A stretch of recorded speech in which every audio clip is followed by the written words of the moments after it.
Donc Eric, bienvenue à Merci. Monte Carlo en tant que maîtresse de cérémonie du Golden Foot Award 2012. Je suis vraiment heureuse d'être la première à te rencontrer et d'avoir avec toi ce petit tête-à-tête, disons, pour nous connaître avant de nous retrouver demain sur scène. Ben oui, c'est important. Hein. C'est important pour tout le monde. C'est important pour tout le monde, Ouais, et pour pas faire surtout de pour vous, faux pas. Oui, surtout pour nous, c'est vrai. Pour te poser quelques petites questions dans les coulisses et savoir un petit peu quel est ton sentiment d'aller apporter, disons, ton empreinte finalement sur la promenade des champions, d'aller poser ton pied au milieu de tous ces grands noms du football. Bah, c'est un honneur. Hein. Ça fait plaisir. Ça te fait plaisir. Oui, en plus j'ai des pieds qui ne sont pas trop abîmés. Moi. Donc ça va. Tu n'as pas des pieds de danseuse parce que Ben, moi, je suis danseuse étoile et tu sais que les pieds des danseuses sur pointe, on a du mal. Ah ouais. Mais ils s'habituent, non? Oui, on s'habitue, mais c'est vrai que ça fait toujours mal. Ça fait toujours un peu mal quand même. Ah ouais. Moi, je me suis jamais réellement habituée. Hein. Mais moi, c'est bizarrement, j'ai jamais eu des pieds déformés. Par le... Non, moi non Parce plus. que nous, c'est pareil. Quoi, oui, c'est vrai que on n'était pas danseur, mais... entre la danse et le football, c'est vrai qu'on utilise nos pieds. C'est la clé, disons, de notre activité. Ouais. Et la plupart des joueurs, ils ont les pieds abîmés, moi non. C'est vrai. Ouais. Tu as des beaux pieds, donc ton empreinte sera très jolie, voilà, j'imagine. On va pas trop marcher sur les pieds. Quoi. Donc je sais que tu as maintenant une deuxième carrière parce que tu mènes maintenant une carrière d'acteur. Donc après avoir été le bad boy des terrains de foot, tu es maintenant le playboy des écrans. Oui, en fait, je suis un boy. Quoi. Un boy. Un golden boy. Un golden boy, oui c'est vrai. Demain tu seras un golden boy, vraiment. Ouais. Sur pied, en gardant les pieds sur terre. Tellement sur terre qu'on va mettre notre empreinte. C'est vrai, tout à fait. Et quels sont tes projets actuellement dans le cinéma? Eh bien, mes projets, il y a un film qui est sorti il n'y a pas longtemps, un film d'art et d'essai un peu, un film d'HPG. Et puis je commence un tournage là au mois de novembre, puis un autre en janvier, un autre en mars. Ouais, c'est très riche, donc en nouveaux films, quels sont les sujets Voilà, les sujets, il y a différents trucs, différents sujets. Encore Top Secret, j'imagine? Non, Top Secret non, mais les mecs ils ont écrit des histoires, quoi. Il faut respecter. Bien sûr. Même s'ils ont pris maintenant de l'avance, puisque ça va se tourner. A-t-il été facile pour toi de passer de l'état de footballeur à l'état d'acteur?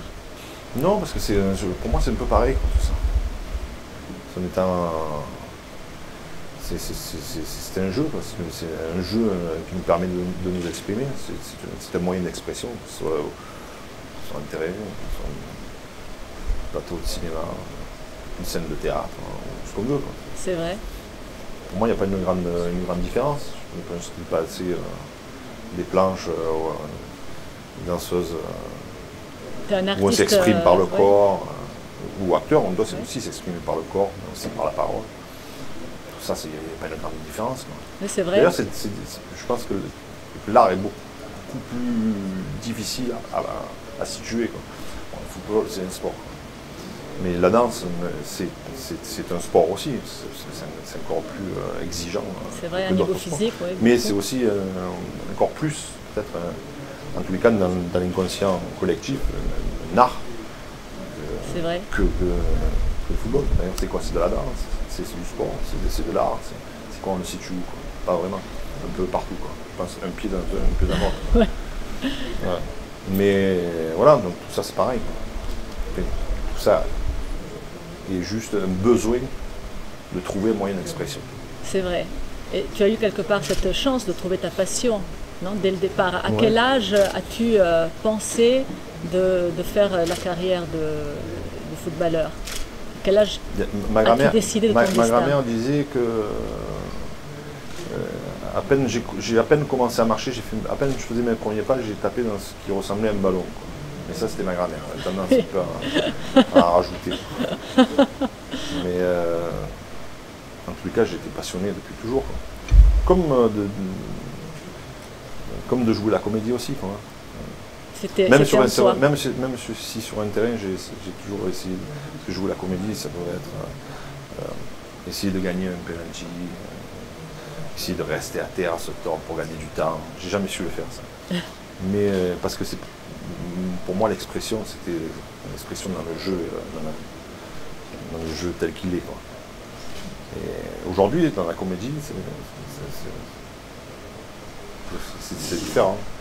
Mais ça reste quand même dans le concret, quoi. Dans un personnage, dans une histoire, ancré dans une histoire. Tu es un artiste dans l'âme. Tu aimes tricher? Je n'ai jamais pu tricher. Jouer la comédie. Tu n'as jamais pu tricher, voilà. Oui, oui. Jouer la comédie, oui. Parce que quand je disais jouer la comédie, c'est rester se rouler par terre. Oui, jouer la en comédie, rajouter. C'est une forme de triche, quoi. Oui, en rajouter. Ça, j'ai jamais pu le faire. Mais jouer la comédie, dans le sens noble du terme, oui. Oui. Et vous, ça vous plaît, hein?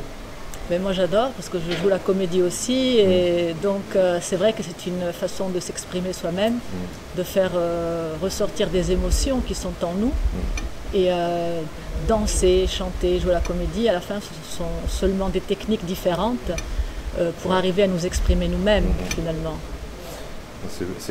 Finalement, il n'y a que ceux qui ont fait plusieurs trucs qui peuvent dire ça. Oui, c'est vrai. Ceux qui sont dans un truc qui sortent jamais. C'est bien d'avoir touché finalement à certaines choses. D'avoir plusieurs expériences. Ouais. Et aussi, je pense qu'à la fin, tout découle du travail. Je pense qu'il faut vraiment se donner à fond. Et quand tu travailles, ouais. C'est justement avec la discipline que tu arrives finalement à pouvoir toucher à tout. Parce que sinon, tu ferais n'importe quoi, je pense. Mais il me semble qu'on est ou on n'est pas comme ça. On est perfectionniste ou on n'est pas. Ouais, ça, quand on a été quelque part, c'est juste en nous. Et quoi qu'on fasse, on est perfectionniste. Quoi qu'on fasse, on le fait pour gagner si on est gagneur. Qu'on joue à un jeu ou à un autre, c'est la même chose. Voilà. Après, évidemment, que ça passe par le travail. Et c'est d'ailleurs grâce au travail qu'on arrive à s'amuser. Exactement. On prend plaisir dans le travail finalement. Si vous ne passiez pas des heures à danser et à répéter, des fois, c'est du majorcisme, des fois, mais enfin. Ouais, mais c'est pour que il me semble. En tout cas, pour nous, c'était ça. Non, mais c'est comme ça. Aujourd'hui, c'est comme ça. Il me semble pour beaucoup de choses, c'est comme ça. Pour vous, je pense que c'est ça aussi. C'est que grâce au travail que le jour où on est en représentation, on peut prendre du plaisir. Tout à fait, tout à fait. Et je pense que le mot que vous avez utilisé, perfectionnisme, est vraiment le mot le plus juste. Finalement, nous, ce qu'on désire, c'est de nous élever, d'être toujours le meilleur. Finalement, on se bat contre nous-mêmes, en fait, pas contre les autres. Ouais, c'est avec toi-même que tu te bats pour être au top. Ouais. Je pense que sur un terrain, c'est exactement la même chose. Ben, après, c'est nous par rapport à notre rôle. Et après, c'est collectif aussi, mais vous aussi, c'est collectif. Bien sûr. Mais oui, de toute façon, au départ, c'est nous. Et ensuite, avec les autres, on fait unité avec les autres aussi. Mais, et vous tournez parce que vous me disiez que vous parlez plusieurs langues. Oui, je parle 5 langues. Donc, mais ça m'a beaucoup été, ça a été utile pour mon travail, c'est sûr, parce que avec toutes ces tournées, un petit peu, j'ai travaillé dans le monde entier, donc c'est vrai que ça aide. Hein. Vous aussi, vous parlez plusieurs langues? Anglais, sûrement? Je parle anglais, un peu d'espagnol, et puis français, mais vraiment, le français un petit peu, l'anglais un peu moins bien, mais ça va, je peux avoir une conversation. Vous avez quand même longtemps vécu en Angleterre. Bon, après, je n'ai pas un vocabulaire, mais ça va. Et vous l'avez appris où? À l'école ou sur le tas? Ben, je suis bilingue de naissance, c'est-à-dire que mon papa était italien et ma maman de Monaco. Et l'anglais sur le tas, l'allemand et l'espagnol, là aussi, toute seule. Ah, toute seule? Oui, toujours toute seule. J'ai toujours fait tout toute seule, moi. Oui. Ah, c'est magnifique, ça. On n'est des fois obligés. Mais le voyage, ça sera ça. Des fois, on passe des années à l'école pour apprendre une autre langue. Quand on a la chance et qu'on peut voyager.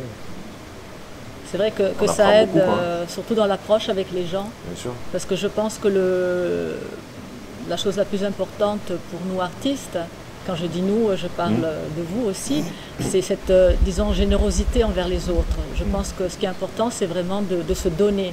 Je pense qu'on se donne à son public, donc on se donne soi-même, et quand tu as aussi la possibilité de communiquer dans leur langue, c'est d'autant plus facile, non, dans l'approche. Ouais. Même si le football est une langue. Quoi. Le football est une langue, internationale. Même quand on ne parle pas la langue, on arrive à se comprendre.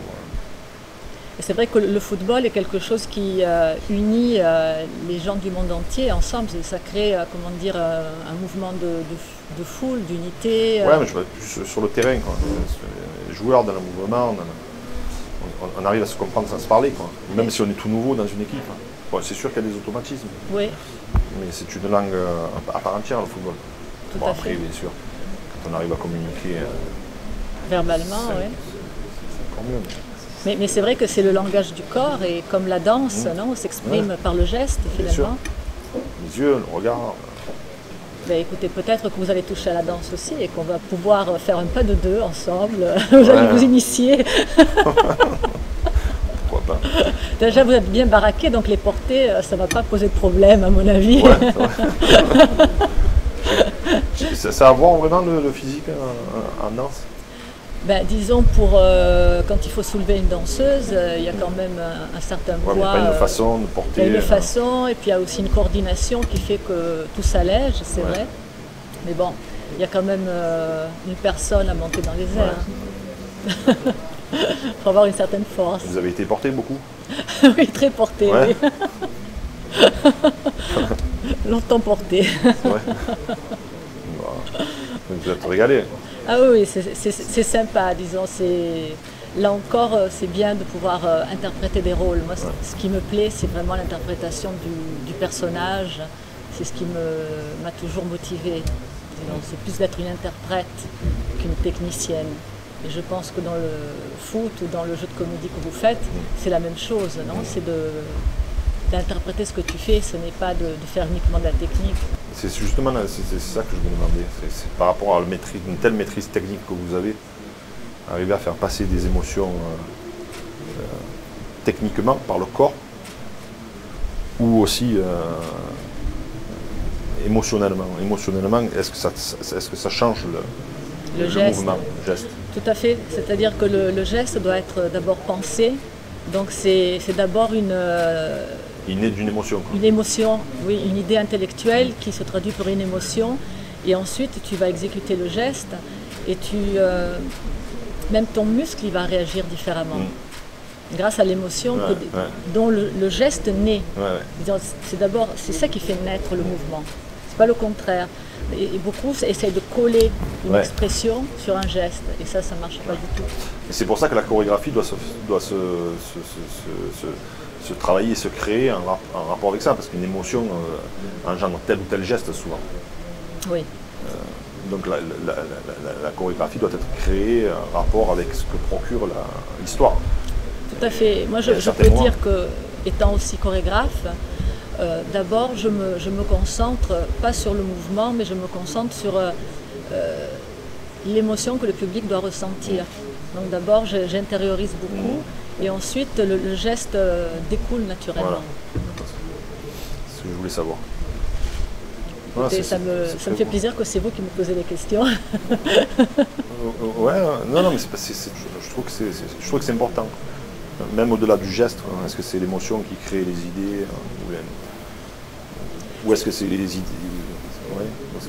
Dans la comédie, c'est la même chose, non? C'est-à-dire, quand un acteur, tu vas faire réaliser une scène, finalement, c'est pas les mots, mais c'est d'abord ce que tu as dans ta tête, et qui va déclencher ces mots. Ouais. Et le geste aussi qui va les accompagner. Je sais pas, mais sans me parler du métier d'acteur, dans la vie de tous les jours, en racontant une histoire,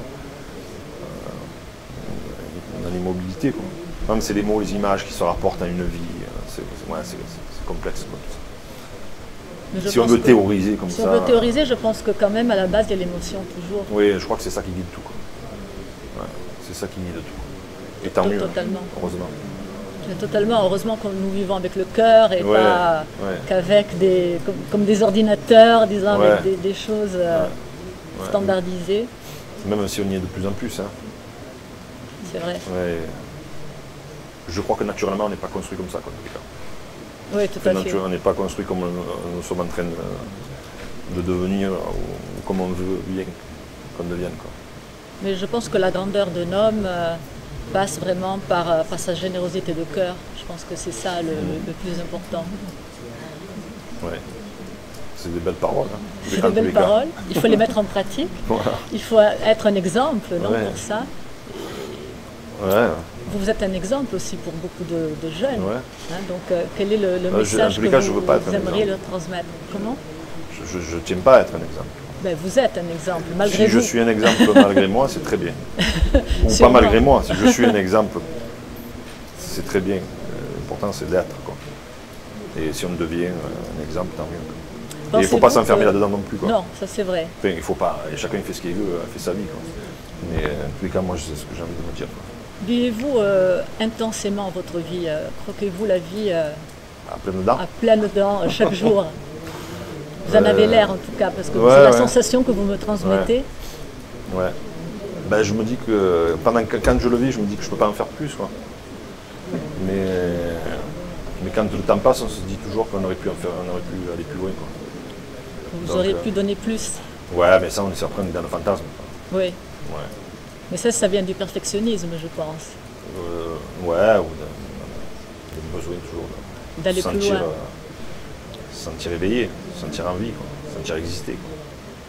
Sentir une flamme. Ah oui, la flamme, c'est ça qui... qu'elle s'éteigne, tout le temps. Entretenir. Écoutez, nous allons entretenir la flamme. Ben voilà, jusqu'à demain. Monte Carlo, comme aux Olympiades. Ouais. Nous allons la garder dans un bol.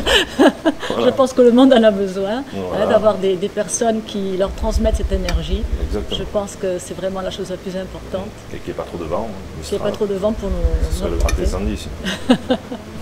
En tout cas, je vous remercie vraiment d'avoir eu ces quelques mois avec vous. Ça m'a fait vraiment plaisir d'échanger ces propos et d'échanger nos expériences de vie. Merci beaucoup. Merci à vous et à demain. À demain. Au revoir. Merci. Ciao. Ciao, ciao, à demain. Au revoir.